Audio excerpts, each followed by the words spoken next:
you, it's me, it's we. That's News Nation. Midnight at 8, 7 Central, only on News Nation. To find News Nation, go to joinnn.com. Why should you call a lawyer after a car accident? Without a lawyer, you might not get the money you deserve or the medical care you need. Call 706-724-7224. When your AC or plumbing goes out, you want help now, not tomorrow or next week. Call the pros at Coleman Services. We treat your emergency as if the AC went out in our own home as quickly and efficiently as possible. And you can call us 24 hours a day, and your call will be answered by a Coleman Services employee, not a call center. At Coleman Services, everyone is a priority. Life is busy enough. Let us deal with your plumbing and AC issues. We'll sweat so you don't have to. Coleman Services, your plumbing and AC pros. The News Channel 6 mobile app is now even better. Download it today. A car wreck can change your life in an instant, and what you do after that can affect your life for years to come. After a car wreck, you need help. Call George St. Cantree Lawyers at all nines. We have the experience to help you get the money that you deserve. Fly direct to Washington, D.C. from Augusta Regional Airport. The Live Viper 6 Skyview Network, sponsored by Terry Lambert Hyundai. Well, in my opinion, the first time this year, it's really felt like summer today, right? With the heat and the humidity. We're also going to throw in a chance of storms. Some of those storms could be strong and severe even for tonight. A full look at your Viper 6 forecast is coming up. Now on News Channel 6 at 4, could the city of Augusta foot part of the bill for a local sports team? What's being proposed for commissioners to consider? Plus, journey to motherhood. It's a challenging one and can take a toll on your postpartum mental health. News Channel 6's Barkley Bishop shares more of her story. And legislators are looking to increase the penalty for those caught trafficking fentanyl in South Carolina. What the punishments would be, as your News at 4 starts now. Live from Television Park, this is WJBF News Channel 6 at 4.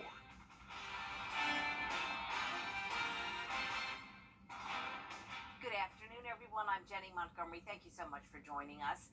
Coverage you can count on begins with the PGA Tour agreeing to merge with Saudi-backed rival Live Golf. It comes after months of tensions and antitrust lawsuits. The deal announced today would put an end to all pending litigation. The new entity doesn't have a name yet, but a news release says all parties will work in the months to come to finalize terms of the agreement, and details will be announced at a later time. Count on us to keep you updated on this developing story. Augusta City leaders are back in session today. It's the first commission meeting since the cyber attack last month. The network issues affected all government entities, including the collection of fees for property taxes and water. One issue coming before city leaders is a $250,000 request from the Georgia Soul basketball team. Last month, Finance Committee approved having the Administrator's Office bring back recommendations for funding sources. We'll have our full report of what city leaders discussed tonight on News Channel 6 at 6. In Columbia County, commissioners are looking at amendments to zoning ordinances and a resolution to stop issuing new tattoo applications. That meeting starts tonight at 6. We'll have a full report on News Channel 6 at 10 and 11. Also in Columbia County, the school system is having its first ever coffee with the superintendent. It was a way for parents and guardians to express their concerns and ask questions about school safety, resources, programs, and more. A school year update and plans to build and expand schools to accommodate growth was also presented.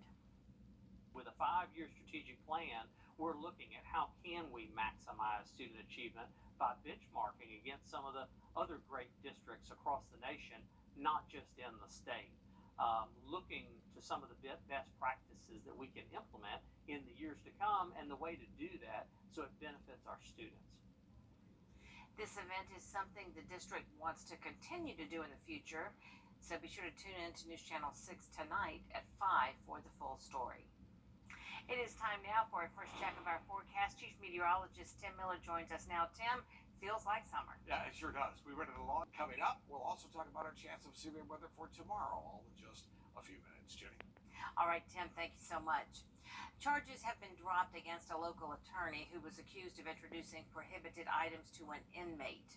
Rodriguez Burnett was arrested in March after investigators said he was meeting with a client who was an inmate at the Webster Detention Center. They say he got a roll of toilet paper from a supply closet, gave it to the inmate, who kept the wrapper and gave the roll of toilet paper back to Burnett. The wrapper was considered contraband. In a statement today, District Attorney Jared Williams announced the charges are being dismissed and says his office is focused on more serious matters. The Richmond County Coroner's Office is investigating a deadly crash.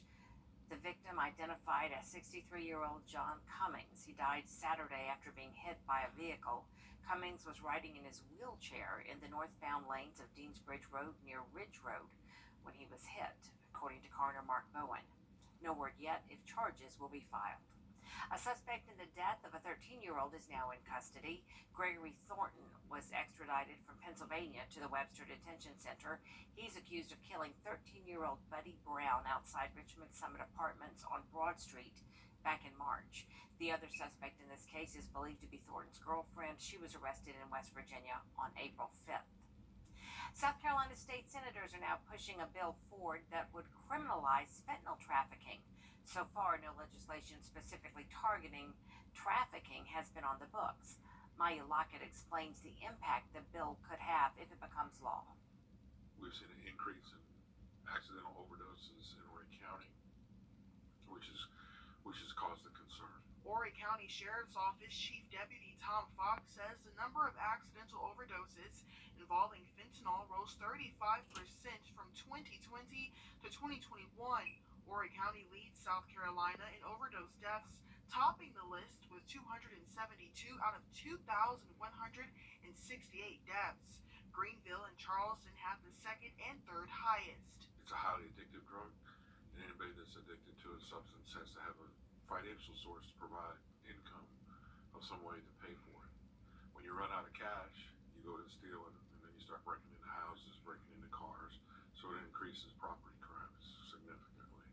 But the number one reason is the overall damage that it's doing to our community. To crack down on the fentanyl epidemic, South Carolina senators passed a bill to criminalize fentanyl traffickers with harsher penalties. We heard from our sheriff, we heard from Myrtle Beach and Conway City police chiefs begging us to do what we could to try to tamp down the unfettered trade and the harm that it is doing across not only the nation but right here in Horry County.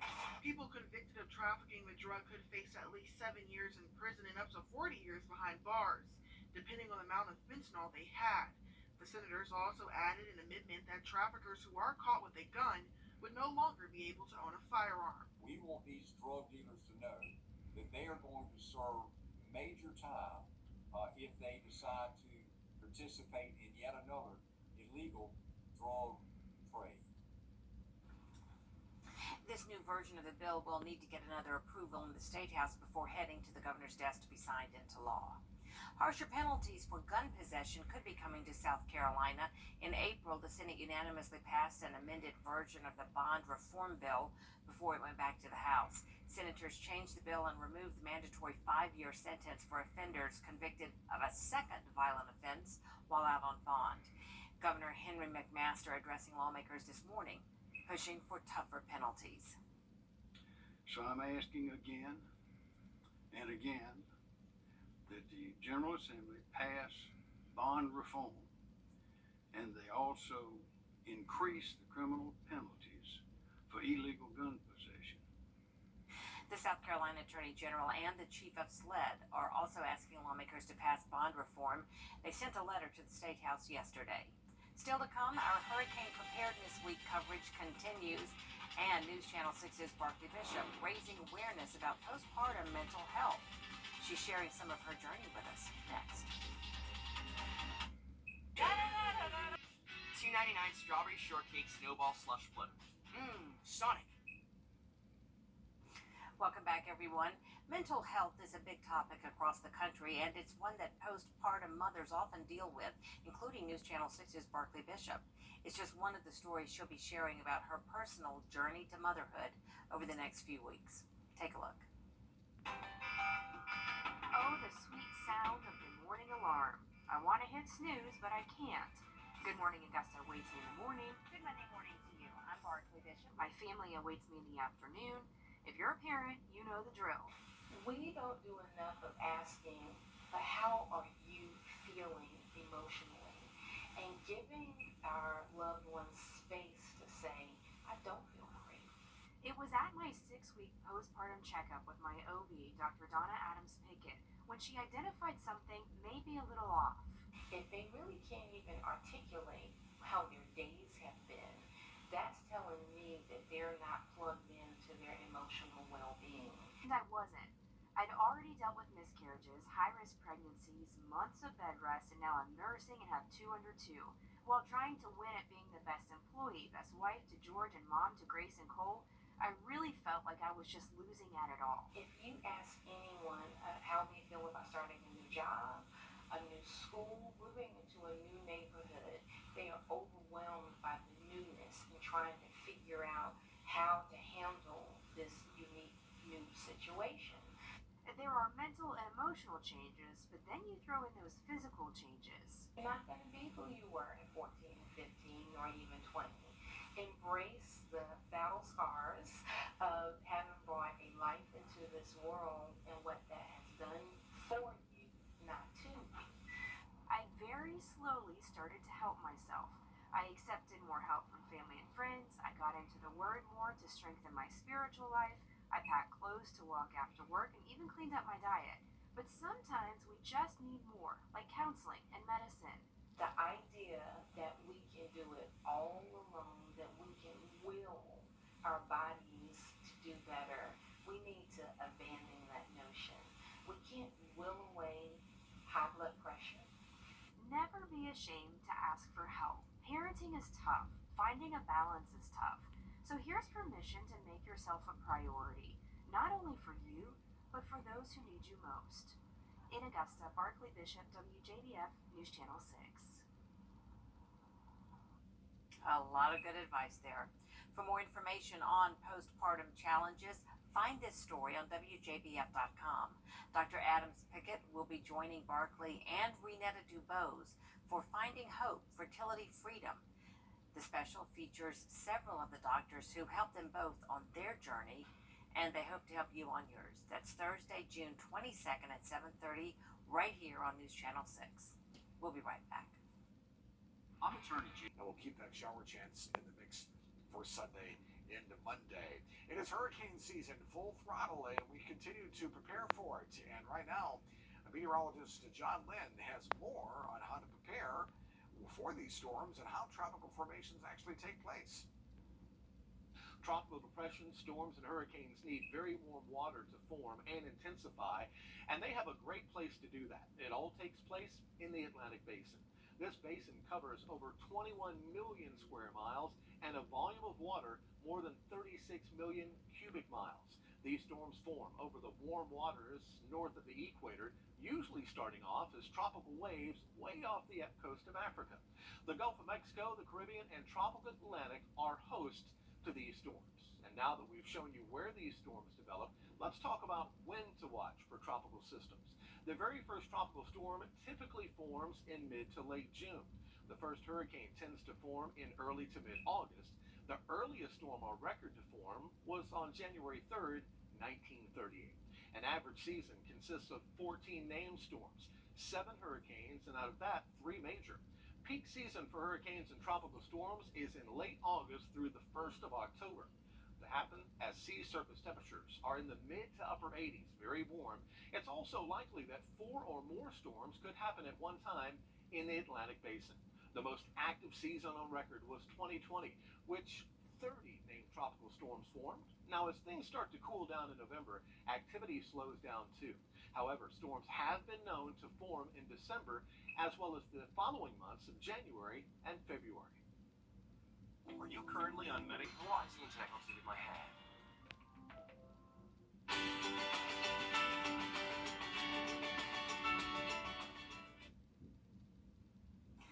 Now that school is out, young golfers have the chance to participate in a summer golf tournament to keep them on par with the game.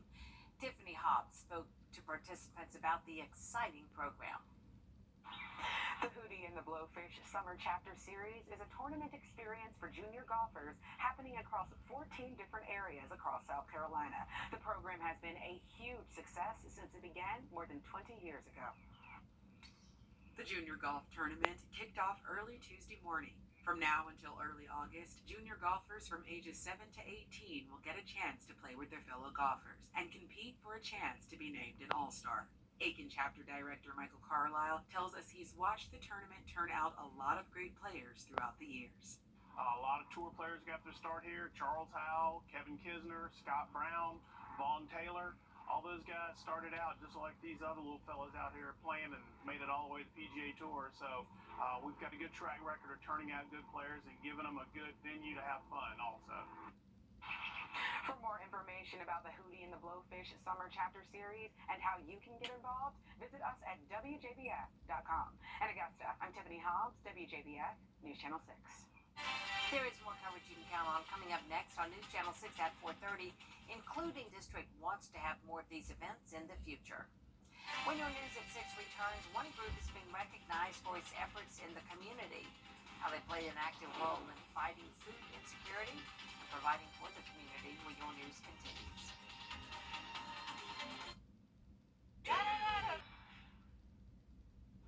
A local coalition is being recognized for its efforts feeding the hungry.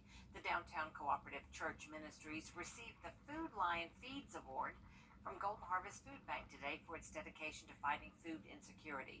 The group was honored for going above and beyond when it comes to hunger relief programming, as well as for its community involvement.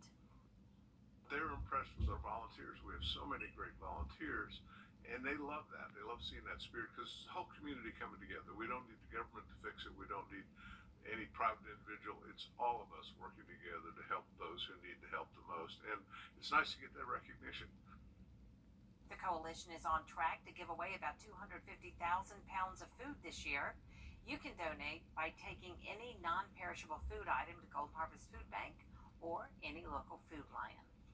Columbia County Commissioners are planning to meet tonight to